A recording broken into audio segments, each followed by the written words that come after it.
Hello students, welcome to SDM academy. আশা করি তোমরা সকলেই সুস্থ আছো, ভালো আছো।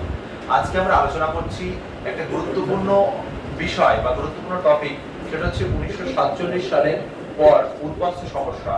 এই উদ্বাস্তু সমস্যা কিন্তু ভারতবর্ষ স্বাধীনতার পরে একটা বড় আকার ধারণ করেছিল। এই উদ্বাস্তু কাদের বলা হয় এবং উদ্বাস্তুরা কিভাবে ভারতের বিভিন্ন প্রান্তে এসে আশ্রয় নিয়েছিল, সে বিষয়টা আমরা জানার চেষ্টা করবো। আর এই টপিকটা কিন্তু খুবই গুরুত্বপূর্ণ। আচ্ছা, ওটা বন্ধ করো না, ওটা খোলা থাক। উদ্বাস্তু কাদের বলা হয়? যারা ভারতবর্ষ স্বাধীনতা লাভের পরে 47 সালের পরে যারা বাংলাদেশ তখন উদ্ভব হয়নি, পাকিস্তান থেকে, পূর্ব পাকিস্তান এবং পশ্চিম পাকিস্তান থেকে যারা ভারতবর্ষে আশ্রয় নিয়েছিল, যে সমস্ত মানুষজন তাদেরকে আমরা কি বলে থাকি? উদ্বাস্তু। আবার বহু মানুষ কিন্তু ভারতবর্ষ থেকে মানে বেশ কিছু মানুষ তারা কিন্তু পাকিস্তানেও আশ্রয় নিয়েছিল। অর্থাৎ যারা অন্য দেশ থেকে আমাদের দেশে আশ্রয় নিচ্ছে তারা হচ্ছে উদ্বাস্তু, মানে সর্বহারা, সবকিছু হারিয়ে পুটলি পাটলা বা চাকা নিয়ে সব রাস্তা দিয়ে হেঁটে হেঁটে ভারতে চলে আসে। আবার বেশ কিছু মানুষজন বিশেষ করে পশ্চিম পাঞ্জাব থেকে, পূর্ব পাঞ্জাব থেকে, পশ্চিম পাঞ্জাব থেকে বেশ কিছু মানুষজন কিন্তু তারা কোথায় চলে যায়? পূর্ব পাঞ্জাব থেকে, পশ্চিম পাঞ্জাব নয়, পূর্ব পাঞ্জাব থেকে তারা চলে যায় কোথায়? পাকিস্তান দিয়ে। তাদেরও ওই একই অবস্থা ছিল, মানে পুটলি পাটলা বাচ্চা বউ একসঙ্গে নিয়ে সব এক মাতৃভূমি ছেড়ে, মাতৃভূমির কষ্টকে ভুলে, সবকিছু মনে দুঃখ বেদনা যন্ত্রণা নিয়ে একটা দেশ ছেড়ে মানুষ যখন আর একটা দেশে যায়, তখন তারা জীবনের যন্ত্রণা কতটা হয় বুঝতে পারছো? আমরা যদি আমাদের মাতৃভূমিকে ত্যাগ করতে হয়, তাহলে মাতৃভূমি দুঃখ হয় না, কষ্ট হয় না? সত্যি, যে যতই বড় চাকরি পাক, যে যতই জীবনে প্রতিষ্ঠিত, তার মাতৃভূমি হচ্ছে মাতৃদুগ্ধের ন্যায়।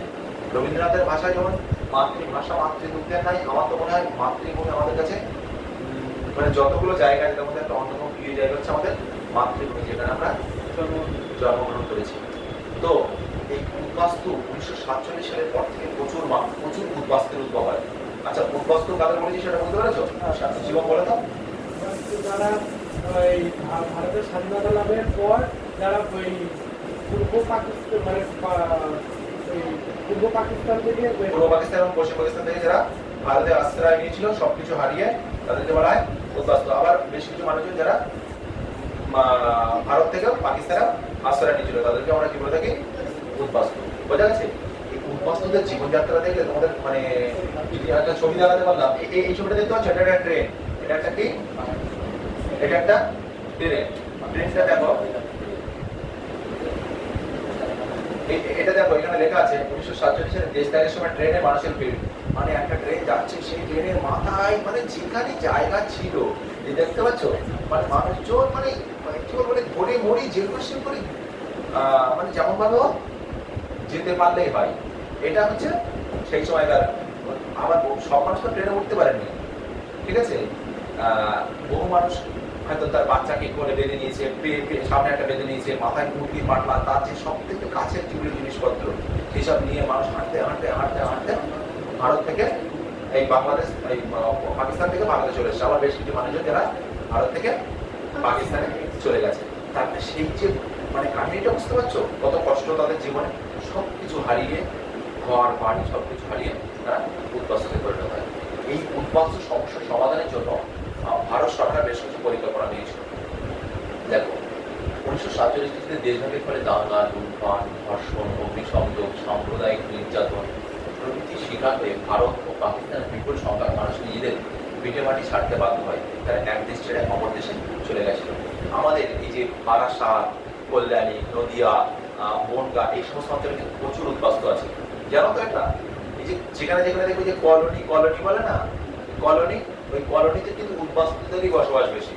যত কলোনি, আমাদের হাদিপুর কলোনি আছে, তারপরে ওই কদমগাছি কলোনি আছে, বারাসাত কলোনির মোড় আছে, ওই সমস্ত অঞ্চলে কিন্তু তাদের বসবাস সবাই উদ্বাস্তুদের। আর ওরা কিন্তু বসবাস করছে কিন্তু কোথায় ভালো ভালো জায়গায়, দেখবে সব মার্কেটের আশেপাশে সব জায়গা মানে এসে বসবাস করেছে। আর আমাদের এই ভারতবর্ষের যারা নাগরিক, তারা কিন্তু সব দেখবে সেই মানে তাদের যে প্রাচীন মানে যে বসত বাড়ি, সেখানে কিন্তু ওরা খুব বুদ্ধিমান। ওরা এসে সব মানে ঘর বাড়িগুলো তৈরি করেছে কোথায়? রাস্তার ধারে, যে জায়গাগুলোর মূল্য এখন কোটি কোটি টাকা। দেখবেন তো বারাসাত কলোনি মোড় থেকে শুরু করে বিভিন্ন জায়গায় কলোনি যেগুলো আছে, আমাদের এখানে কলোনি আছে, তারপরে বনগাঁতে কলোনি আছে, এরকম অনেক কলোনি আছে। বনগাঁতে বনগাঁ ওই সাইডটায় প্রচুর উদ্বাস্তু আছে, কিন্তু তারা আমাদের ভারতবর্ষের, বর্তমান ভারতবর্ষের নাগরিক, তাই আমরা সকলে ভারতীয়। দেখো, এই ঘটনা বিশ্ব ইতিহাসে বৃহত্তম গণপরিজন বা প্রচলন বলা হয়। মানে এটা কি বলবো, মানে মাইগ্রেশন। মাইগ্রেশন মানে এক দেশ ছেড়ে অন্য দেশে চলে যাওয়া, এটাকে কি বলে? মাইগ্রেশন। দেশভাগের সঙ্গে সঙ্গে প্রায় 1 কোটি মানুষকে উদ্বাস্তু হতে হয়েছিল। তাহলে সেই উদ্বাস্তুরা থাকবে কোথায়, খাবে কি, তার জন্য তো ব্যবস্থা করতে হবে। তার জন্য কিন্তু ভারত সরকার বেশ কিছু উদ্যোগ গ্রহণ করছিল। তারা মূলত কিসে এসেছিল? কেউ ট্রেনে এসছে, আর বাকি লোক কিসে এসে? পায়ে হেঁটে। মানে কতটা দুঃখ কষ্ট বুঝতে পারছো তো? পায়ে হেঁটে নদী পথে, গরু গাড়িতে বা ট্রেনে দেশ ত্যাগের করার সময় পথে মারা যান কয়েক লক্ষ মানুষ। মানে হাঁটতে হাঁটতে হাঁটতে হাঁটতে মারা যান। এই যে যশোর রোড আছে না, যশোর রোড, যশোর রোড জানো তো, বারাসাতে যে যশোর রোড, ওই বনগাঁ দিয়ে চলে গেছে, যেটা গুজরাট বর্ডারে, ওই রোড ধরে বহু মানুষ, মানে পূর্ব পাকিস্তান থেকে লক্ষ লক্ষ মানুষ কিন্তু ভারতবর্ষে এসেছিল। আর ওই রাস্তার ধারে যে কত মানুষ মারা গেছে, ওই আসতে আসতে তার কোনো ইয়াত্তা নেই। বহু মানুষ মারা গেছে, খাওয়া না, জল না, শুধু মানে এরকম একটা কষ্ট পরিস্থিতি তৈরি হয়েছিল এই 1947 সালের পরে। প্রায় 1